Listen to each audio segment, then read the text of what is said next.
Hey guys, it's here bringing you another video. Now, welcome to something a little bit different. Before I say anything, we're going to be doing obviously a form of a tier list video, but I'm not making a tier list. I'm reacting to a tier list. So, full transparency, I got this from a Reddit thread of a guy, and basically, I'll link the Reddit thread below if you want to look at it yourself. But basically, it's a guy that's translated a tier list from a Korean content creator to English, and he's given it all the data. It's not perfect translation, but it's near enough. You know, it's good enough. So yeah, I did not make these tier lists. This is me reacting to the tier list, and the way that these tier lists are done, because a lot of the time tier lists are just opinion pieces, and that's why I've never really rated tier lists. But this seems to be a little bit different, and that's why I'm kind of interested in it, because it seems to be more of a data tier list. And a data tier list, you could argue, is a bit better than a opinion tier list. But basically, this is going to go off pick rate, win rate, ban rate. I don't know what this one is, but degree of counter hit. I don't know what that is. And then just data from high rating. And this is purely from, I believe, Korea. So we're going to react to it. The reason why we're reacting to it, I will upload this video. The content that I'm going to be recording this week, I'm back from my weekend trip, is we're going to try and do a attempted try hard week. We're going to try and push to master instead of just trying to maintain Diamond 1. So that's the goal. And yeah, let's get into it. So the first one we're going to do is support. So again, I did not make these. I've said it. We are reacting to another content creator's work that is also being translated by somebody on Reddit. So this is the support tier list. So obviously tier 1 is the best, tier 5 is the worst. Obviously standout thing is there obviously are some champions in here that you'd never really imagine to be a support. Average tea drinker, thank you so much, dude, for the sub. So what I can get is obviously tier 1 is the best. Some of them even have OP flags on them. Also the B emote, I don't exactly know what the B emote means. Potentially like they recently got better, or they're just happy about it, something of that nature. So they're saying the two most OP picks right now are Nautilus and Blitzcrank. So the one thing with that is obviously both of them are hook champions, and they're very, very OP in theory if you are hitting nearly every single hook. There is so much pressure that is really hard to counter if you do indeed hit every single hook. And especially if you're against an enchanter support, you know, you're playing Blitzcrank into a, you know, Janna or Renata or Nami, you know, that's going to create a lot of pressure and a lot of opportunities to get fed. So am I surprised that Nautilus and Blitzcrank are up there? No. Would I put them as OP flag? I personally probably wouldn't, but I also know metas obviously change also depending what region you're in. I've always been told, and you know, I've never played on the server myself, I've always been told Korea is a lot more aggressive than any other server, even though EU West is known to be quite aggressive. Apparently, Korea is even more aggressive. Tofu Farah, thank you so much, dude, for the 2 months with Prime. So that's not out of the norm. As for tier 2, pretty much every single champion there, I would say, yep, the 100% fits. Interesting to me that Lulu isn't, you know, she's tier 3. And Lulu to me is incredibly strong. We've had games, even me this season, near enough background carrying a match, being that, you know, that polymorph on an Evelyn to deny her one-shotting my AD carry or something of that nature. So I'm actually a little bit surprised personally that Lulu is tier 3, not at least tier 2. Other than that, you know, Soraka, some people value very highly. She's tier 3. One thing I will say, which is interesting to me, when I played a lot more Morgana earlier this season, there were a lot of people going, dude, picking Morgana is like trolling. She's in tier 3, you know, that's average tier. So in a Korean, you know, nature, they would just deem her as, she is average. If you're good at landing your binds, she's good. If not, probably not too good. But thank you much to the Frag also for the 11 months with Prime. Says, turned 21 today. Happy to watch the stream after school. Happy birthday, dude. Hopefully you had a great day and have a good meal hopefully tonight. So yeah, that's not completely out of the ordinary. Obviously Xerath, he's had some buffs recently, so you know, if someone's asking what is the most carry orientated support as a mage, well, Xerath is probably the go-to right now. You know, where Nivea's down here, some people play, where's Vel'Koz? Okay, Vel'Koz is tier 3, so he's the other mage, I would say, because there's Brand, So yeah, Xerath seems to be the go-to. If you want to play a mage, you want to try and carry as a support, play Xerath. Obviously, Pyke is a carry variant support, but a different nature. But overall, that to me kind of makes sense. A lot of these supports, that bugged out, a lot of these supports also, I would say, especially in the tier 3 category, are the supports that it really makes... It really depends on how you make the support. Like, Shaco's support can be utterly garbage, but it also can be incredibly good. That's why he's in probably tier 3. That makes sense. The same goes for Bard. It's, you know, he's an overly roaming support, and that can go really good, but it also can go really bad. So that kind of makes sense overall. Obviously, yeah, tier 5, Silas and Misfortune. I don't think either of those are really support, so that's a bit weird. But that's support. Let's move into AD carry, and I know 100% what's going to happen here, because when I saw this and I was like, oh, I'm going to make this video, it's going to make people laugh. So this is where, again, I have my opinions, and that's fine. My opinions are my opinions, and I've come to them, you know, over the course of many years playing League. And obviously, I'm quite well known for saying, probably don't play Lucian right now. Average tea drinker, thank you much for the first gifted sub of the week. So I've always been like, oh, I just don't play Lucian. Yeah, in Korea, he's apparently overpowered. Which I would say, that is quite funny. So they have Lucian as tier 1 by himself, may I add, as the OP flag. And then tier 2, Ezreal, Samira, Vayne, Kai'Sa, Jhin, Misfortune. The really weird thing to me, oh my god, Shadowcat Zevo comes with 10 gifty subbies. That's a way also to kick off the week. Thank you very much. The thing that surprises me, which is also what Twitch chat is saying, and yeah, Wayleo saying the Lucian being there might also be just because of the Nami combo, maybe. But Lucian has received some buffs. His damage output isn't terrible. That's the thing. Like, people say, like, oh, Huz, you always say that Lucian gets, you know, outscaled by a Jinx. His damage is very comparable to a Jinx in late game.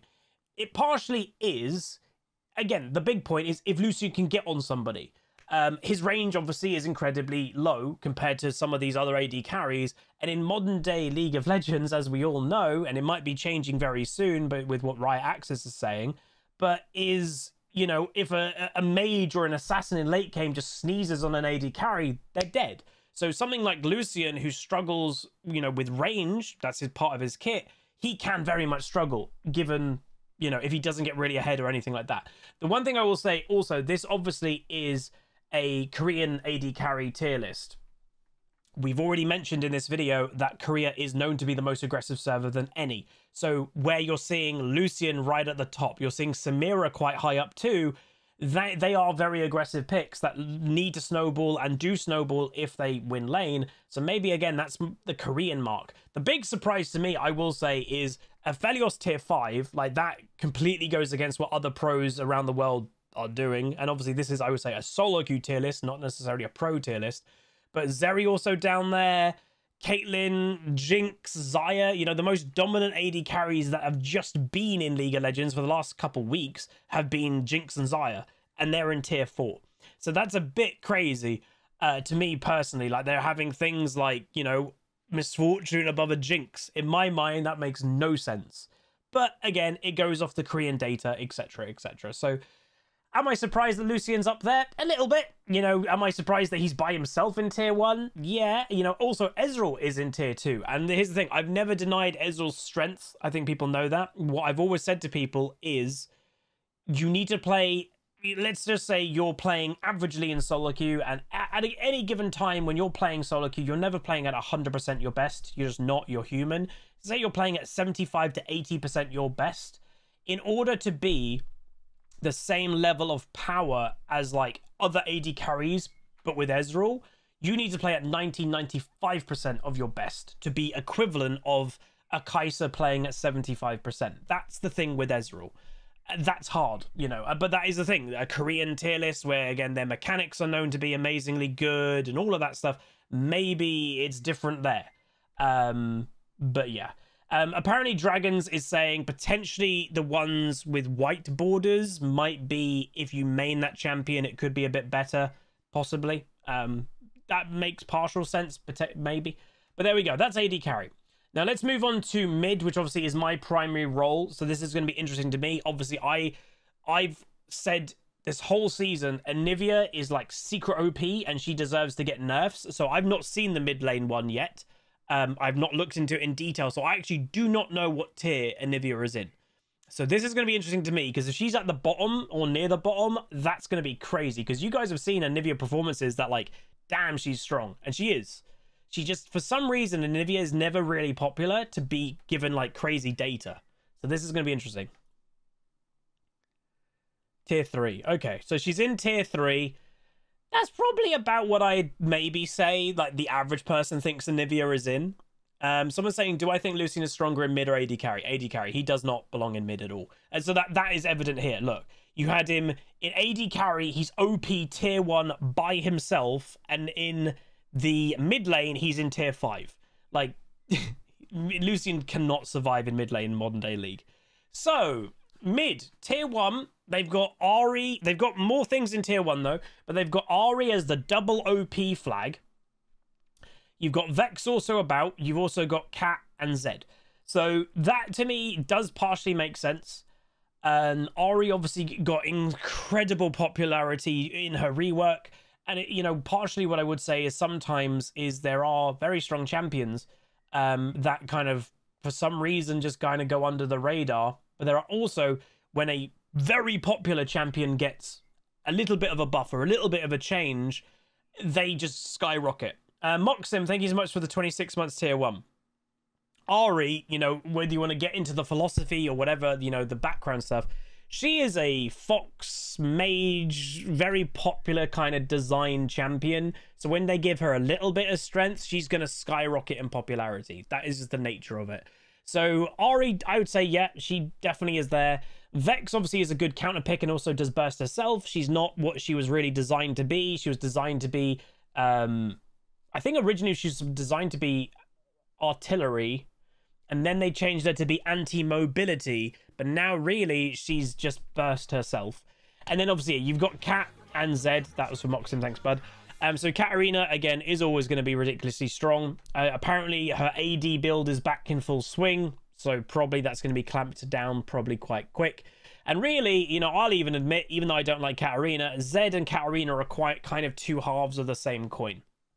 I'd say Zeds do tend to focus on mid lane a little bit more than a Katarina does, but in essence, both of those champions are looking to do kind of similar things. Try to win mid lane, at least for Zed, and then roam to try and, you know, roam to use your lead around the map. That is what both of those champions are looking to do. Tier 2 is mainly assassins. Like, by the way, there's Zoe already in tier 2. She's basically been forgotten about most of this season, but she's never been weak. Like, that's one thing that I think some people have, for some reason, thought. Her damage has been exceptional always. She can still nearly one-shot you every 10 seconds from a different screen away. She's just received, like, a little bit of a change in the last couple patches, I believe. And again, with good mechanics, good understanding of the game, Zoe is insanely scary. Victor, obviously, still there. Still very strong. One of the staple mid laners. Very safe to play. You can farm up kind of... You can get to relative strength quite quickly, quite easily. And here's like the weird thing. So there are some odd picks that I'm seeing. So we had obviously that Singed mid player in the Jinx episode that, again, very frustrating to play with somebody like with that play style. I find, at least. Some people probably don't find it frustrating. I personally do. Well, it's in tier 3. So it's that play style that you don't care about mid lane at all. And you just roam a lot. And it's like, okay. But yeah, nothing completely stands out to me. You know, Casawin and Vladimir are in tier 3, which some people are like, in your tier list, would they be higher? They probably would if I did make a tier list. I just think they're exceptionally strong earlier into the game than they really should be. But yeah, Viga's there, Nico's there. So my champion pool right now in mid lane, if we kind of go over my champion pool, Anivia, Ahri. So I've got a tier 3, tier 1, Viga, tier 3, Nico, tier 3. Xerath, tier 4. God, the Xerath in tier 4. Okay. And that's, I don't know what else I really play like at the moment. I've actually been trying to expand my mid lane pool a bit because I've actually been getting a bit burnt out. But anyway, tier 4, Echo, Diana. Again, those tend to be more jungle picks nowadays. Cassio tends to be more of a counter pick. Renekton tends to be more of a counter pick. Yone all the way down in tier 4 does surprise me, but a lot of people do play Yone top more than mid, it does seem. Malzahar tier 4, that kind of makes sense. Rumble, Orianna, Syndra. And then you've got kind of some of the weird outlier picks. Rosa with a gifted sub, then much Rosa. So like Garen, Set, Nunu, Swain obviously has just received a rework, so we don't really know how good he is. John96 Lackland also, 34 months resub. Thank you so much, dude. Appreciate it. Appreciate it. Then we got Malphite, counter pick potentially. Sion. Cho'Gath, Lux tier 4. That there. Again, a lot of people obviously play Lux more support than mid. And then obviously we've got Xerath all the way in tier 5, Lucian in tier 5, Aatrox tier 5, Ryze, that does surprise me, in tier 5. Kai'Sa, which obviously was the AP Kai'Sa, but is more safe, I guess, in AD. And then Corki, who at the beginning of the season was monstrously strong, very incredibly strong, and now is all the way down in tier 5. You know how the turntables, or the tables turn, I guess. Joe HMD, thank you much for the 5 months tier 1. So, you know, reacting to this mid lane tier list, most of it makes complete sense to me. I will say some of these picks I just don't really see in mid lane anymore. I don't see Talon in mid lane at all, yet he's in tier 2. And that again just might be the server differences. It is known that some servers have champions that are popular, and then you know, it's the same balance no matter what server you're on, and then you go on EU West or you go on whatever, and that champion's never seen. That's just something that can happen. But yeah, no, the big thing for me in this mid lane one was where would Anivia be? And yeah, tier 3, I would say on the average tier list of people that don't play Anivia, I'd say yeah, that's probably where she belongs. And you know, she's in the upper half of tier 3. If I did a tier list like properly, I would probably put her at the bottom half of tier 2. That's where I would probably put her, maybe just behind Victor here. But it's close enough, to be honest. But there's mid. You know, what I would say with Ahri is she's very, very strong. But I will say she does have that kind of Ezreal vibe to me a little bit. Because, again, if you play something like a Victor, averagely, you can do better than an Ahri playing average. But the difference is, if you play an Ahri incredibly well, exceptionally well, and you play a Victor incredibly well, exceptionally well, that's when an Ahri will be better. So that's the difference. This is obviously going off a tier list that you're playing the champion potentially well. So there's that. All right, next up, we got Jungle. So straight off the bat, there are a couple surprises here, I will say. Nidalee tier 1. When the hell do you see Nidalees? I think I've seen one in the last few weeks. Like, you don't see them at all. And then also, just straight away, Lee Sin in tier 4. This is bizarre to me. So this doesn't make much sense to me. But yeah, so you got Nidalee tier 1. You've got Graves tier 1. Talon, which again, I don't see much Talon. And Karthus being tier 1, I would probably put him in tier 2. But I do see where Karthus has a lot of strength. Literally, he just presses R with first strike, and my god, it's very annoying, and he has an inevitable strength that's going to be game-changing. That's the thing with Karthus. He can get behind in the early game, but if you just keep going, he will make a big impact. You know, in mid to late game, one Karthus ult at the beginning of a fight, you near enough get everybody at half health, well, then you probably have won that team fight. So there's that. And then tier 2, Rek'Sai, Nocturne, Wukong, who obviously just got buffed, Diana. I'd maybe put Diana up to tier 1, potentially. Shaco, again, Shaco, if this is true that this white border is, you know, if you main that champion, you know, you could do better. Maybe I would put a white border around Shaco, because if you see a Shaco player who doesn't main Shaco, they're terrible. So, but if you see a Shaco main playing AD Shaco and they're absolutely a beast, then they can be amazing. So maybe I'd put a whiteboard around that. I have heard, and again, this is another one of those cultural differences, I have heard that Poppy is incredibly popular in jungle in Korea, like incredibly popular, where you don't see jungle Poppy pretty much anywhere else anymore. So that's another one of those that you're like, jungle Poppy in tier 2? What the hell? Yeah, that's just, they love it, where other servers just don't really enjoy it or don't see the strength of it, I guess. One of my mods just found out the B mark means that they're great performing champions with low ban rates. Oh, there you go. So yeah, that's true actually. Like, again, just going quickly back here, nobody bans Ahri. Like, Ahri doesn't get banned. Katarina will get banned. Zed will get banned. Nobody bans Ahri. So yeah, that actually does make partial sense. So other than that, Zac tier 3, I'd say personally for me, he probably could be tier 2. I'd probably also have a white border on a couple more of these champions. Again, white border equals better if you main it. Fiddlesticks, I'd probably put a white border on because the difference of a fiddle main and a non-fiddle player is insane. Yeah, Viego in tier 3 is a bit like, really? But yeah, apparently he's in tier 3. Talia, once again, maybe a white border because she's very hard to play, but if done well, then, yeah. And then tier 4, again, Master Yi all the way in tier 4. Master Yi, like, people that... There are people that still think Master Yi is OP, but... Gwen, who's not really a jungle anymore. Trundle, not really a jungle. Udyr and Amumu, the two actual junglers really in tier 5. Yeah, Udyr, who's getting a rework for a very good cause. He needs one. And then Amumu. So, realistically, Udyr's going to get a rework. The other two champions aren't really junglers. Amumu is like the sole jungle champion down in tier 5 without any big update or anything in sight.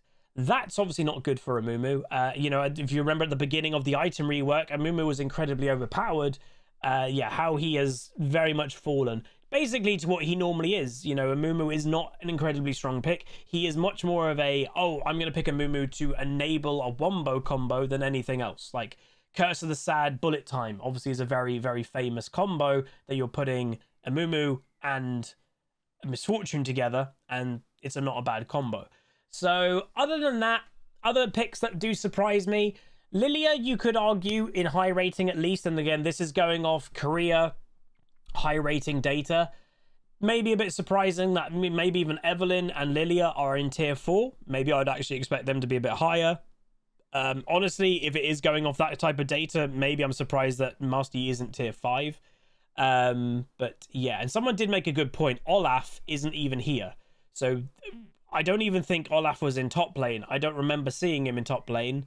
And he's not even in jungle. So apparently Olaf doesn't exist. He is obviously getting an update, or has an update, I can't remember. But yeah, he's not here at all. So that is quite weird. Shyvana tier 4. Well, the Shyvana, which is going to be interesting when we get into top lane, the new build of Shyvana, which is the PTA, which goes into Frostfire Gauntlet, into Demonic, into Nashor's, etc. That seems to be more of a top lane thing.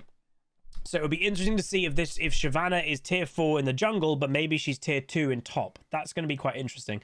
But other than that, everything more or less makes sense here. Other than, yeah, maybe Diana would be tier 1, Zac maybe tier 2.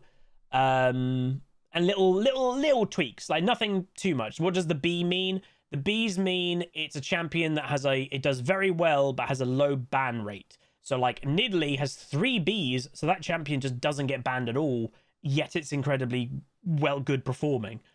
Also, what I would say, the white border, I'm not sure if I mentioned it, maybe I would also put that on Nidalee. So again, the white border, if you main the champion, you know exactly what you're doing on the champion, you perform better on it. Maybe a white border on Nidalee as well. And then finally, let's get into top lane. Here we go. A lot of champions in top lane.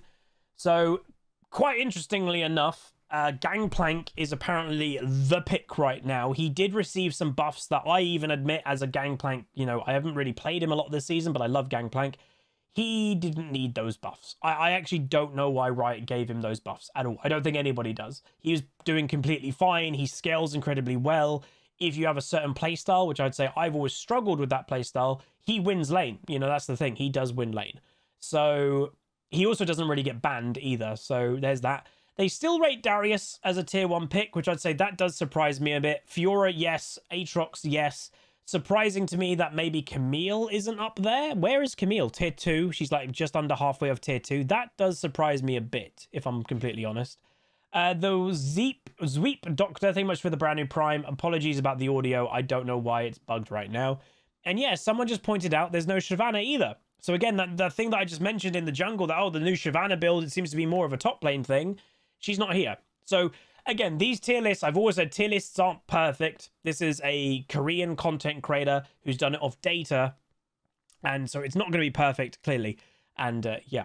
So, anything that surprises me. I'd say Rengar tier 2 surprises me a bit in mod meta. There's a lot of counters to Rengar in top lane especially. I don't know what the red squares around 4 of those champions mean at all. Renekton tier 3, Shen tier 3, Teemo tier 2, Quinn tier 2, jeez, Tryndamere tier 2, Poppy tier 2, so again, they do like, obviously, tier 2. So apparently the red square means hard to play. Okay, wait, what? Set's hard to play? So it said who? Okay, I again, agree, I don't see Set to be hard to play. The rest of them, you could argue, are a bit harder to play than the average champion. But, yeah. Wait, Riven and Set are orange? Wait, there's a color difference there? Is there? I can't see a color difference with my eyes, apparently, but maybe there is. Yeah, Shmion, who's obviously a top lane player in our community high rating, he says, only thing you disagree here with Ornn being tier 4, he's a list tier 2. Wow, they have Ornn halfway in tier 4. Yeah, I'd probably agree with that. Ornn is not probably tier 4. Like, he's gaining popularity quite fast.